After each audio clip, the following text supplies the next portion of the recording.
अस्सलाम वालेकुम students of grade 8। बेटा हम लोगों ने पिछले रिव्यू में करारदाद लाहौर किया, लाहौर रेजोल्यूशन किया चैप्टर नंबर 5 में से। अब हमारा नेक्स्ट रिव्यू है Cripps mission 1942।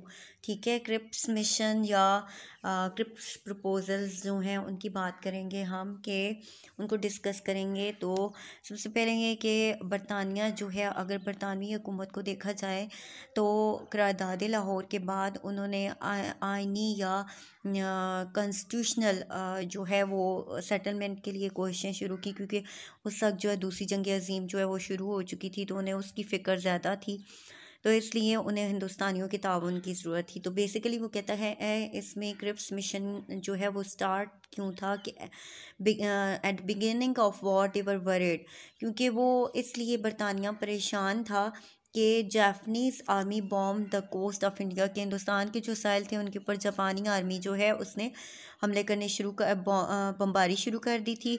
And the British got success in the war due to cooperation of Indians. और इस जंग में सिर्फ बरतानिया जो है वो हिंदुस्तानी लोगों के ताउन पर था कि अंग्रेज़ जो है कामयाबी जो है अंग्रेज़ों को कामयाबी होगी या नहीं।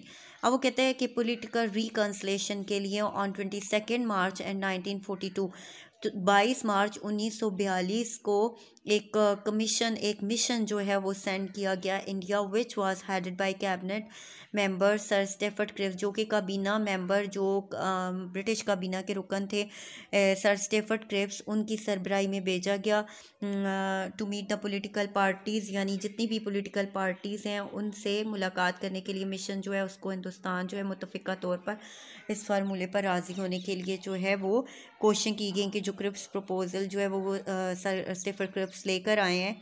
एंड और वो कहता है कि पॉलिटिकल लीडर एंड वो कहता है sir Stafford Cripps had meeting with political leaders, उसने बेसिकली मीटिंग की मुख्तलिफ सियासी जमातों के रहनुमाओं के साथ, और उसने एक डिक्लेरेशन यानी एक ऐलान किया जिसको क्रिप्स प्रपोजल के नाम से जाना जाता है।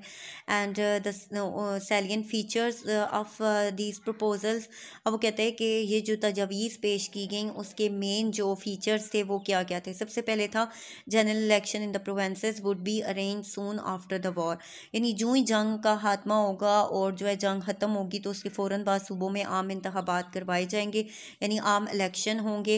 And India would be given the status of dominion, और हिंदुस्तान जो है उसको नौबादियात का दर्जा दिया जाएगा, यानी एक नई रियासत जो है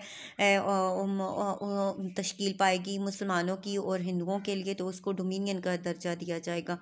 A constitution making body would be elected by the lower houses of all provincial legislature। अब वो कहता है कि एक सूबाई असम्बली के ऐवान ज़ायरीन की दस्तूर साज असम्बली मुंतखब की जाएगी। लेजिस्लेचर कानून साजी करने वाले इदारे को कहते हैं, इसलिए सूबाई लेजिस्लेचर जो है उसको यह हक हासिल होगा। The princely states could also participate in the legislative assembly, और जितनी भी जो शाही रियासतें उनके बारे में वो बात कर रहा है कि वो जितनी भी शाही रियासतें हैं वो उसके अंदर पार्टिसिपेट करेंगी इस लेजिस्लेटिव असम्बली में, और इस मजलिस कानून साज के लिए। And any province will be free to join to opt out of the propose dominion. अब वो कहता है कि जितने भी सूबे हैं, कोई भी सूबा जो है वो आज़ाद होगा इसमें से ओप्ट आउट करने के लिए, यानी उस सूबे को ये जो है वो हक दिया जाएगा, या कोई भी सूबा इस मुजवज़ा यूनियन यानी जो भी ये यूनियन कायम की गई है उसके अंदर जो है आज़ादी के साथ ये हैसियत रखता होगा, आज़ाद हैसियत रखता होगा, लेकिन उस सूबे की असम्बली के 60% वोट लाजमी होंगे, यानी मुकम्मल तौर पर उसे 60% वोट जो है वो हासिल होने चाहिए उस डोमिनियन से या उस सूबे से अलहदा होने के लिए। जो ग्रुप्स ए बी सी और बताए गए थे उनकी वो बात कर रहा है, ठीक है। And provincial assembly would be essential for such a participation, और जो सूबाई असम्बली है इस पार्टिसिपेशन के लिए लाजमी करार दी जाएगी। Non exceeding provinces could form their own separate union, और ऐसे सूबे के जो यूनियन में शामिल ना होने वाले जो सूबे हैं वो जुदा यूनियन अपनी बना सकते हैं। उसके बाद वो कहते हैं the British government and the constitution making body would enter into the treaty covering all necessary matters. अब वो कहता है कि बरतानवी हुकूमत है और जितने भी कॉन्स्टिट्यूशन मेकिंग बॉडी हैं वो इसमें शामिल हो सकती हैं जो इसकी रिक्वायरमेंट्स को पूरा करते हों, rising out of the complete transfer of power, जो कि मुकम्मल तौर पे जो हमारी अख्तियारात की मुंतकिली है उसके हवाले से फ्राम ब्रिटिश टू इंडियंस, बरतानिया से हिंदुस्तानियों की तरफ। अब वो कहते हैं कि क्रिप्स जो है उसने अनाउंस कर दिया अपना प्लान एंड पॉलिटिकल पार्टीज़ जो है ताकि उनसे अपील की कि वो उसको एक्सेप्ट करें एंड उसने अपनी स्पीच में ये कहा कि proposal were definite and precise. ये प्रपोज़ल जो है एक जो है तजवीज़ जो हैं या प्रपोज़ल्स जो हैं माकूल हैं, यानी हतमी और माकूल हैं कि इनको रद्द नहीं किया जा सकता। And if they were rejected the political party there would be no chance of rejoinder this matter.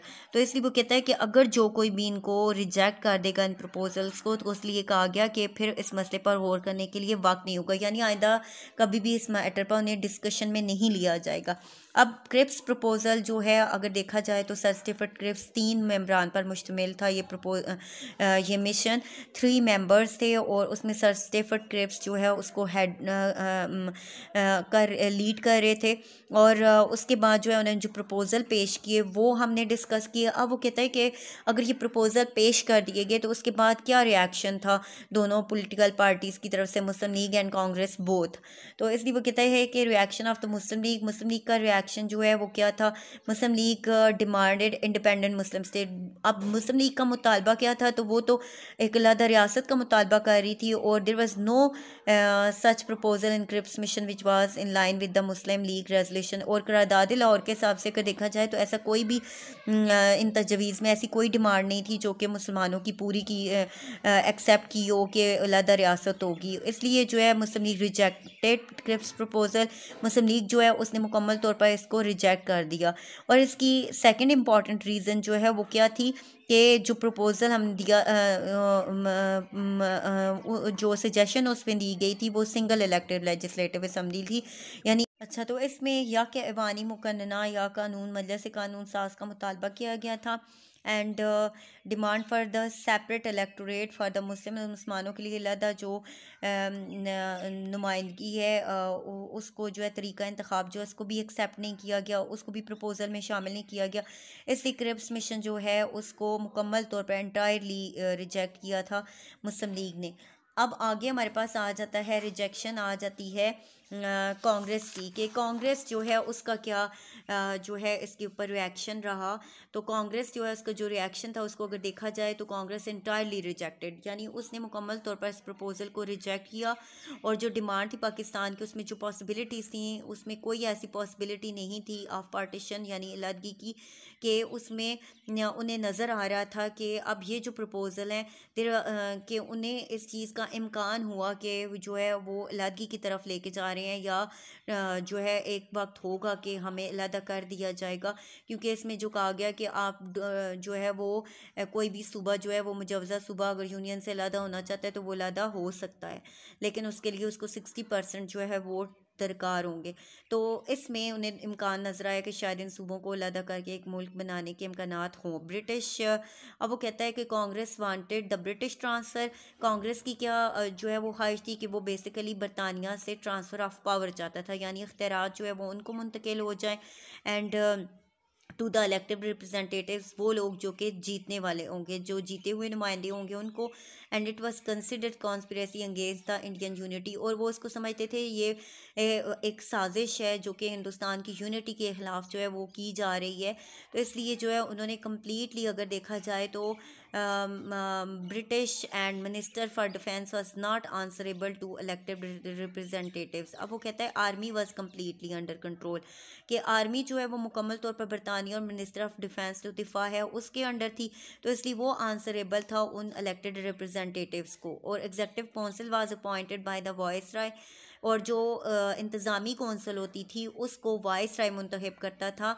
And it was not answerable to legislative council, और जो है वो मजलिस कानून साज को की जो कौंसल थी उसको जवाबदेह नहीं होती थी। अब यहाँ पे हमारे पास ये क्लियर हो जाता है कि दिफा को कंट्रोल करने वाली अथॉरिटी बरतानिया थी, और अगर जो मेंबरान जीत जाते तो जाहिर सी बात है कि उनके साथ कंसल्टेशन होती, वो उसमें शरीक हो जाते। तो इस तरह से ट्रांसफ़र ऑफ पावर जो है वो अंग्रेज़ों से हिंदुओं को मुंतकिल होती। तो इस तरह से उन्होंने जो है मुकम्मल तौर पर क्रिप्स मिशन को रिजेक्ट किया, क्योंकि वो किसी सूरत में नहीं चाहते थे कि अख्तियारात मुसलमानों को भी मिलें और एक अलहदा सेपरेट नेशन जो है वो हो, एक अलहदा सेपरेट मुल्क जो है वो कायम हो। तो इसलिए जो है कांग्रेस ने अपने जो है वो इंटरेस्ट को देखते हुए क्रिप्स मिशन को जो है वो रिजेक्ट किया, और मुसलमानों ने अपने जो है वो डिमांड्स जो है वो एक्सेप्ट ना किए जाने की वजह से, उसको प्रपोजल्स में ना शामिल किए जाने की वजह से उन्होंने उसको रिजेक्ट कर दिया। आई होप यहाँ तक आपको समझ आ गई होगी। Thank you students.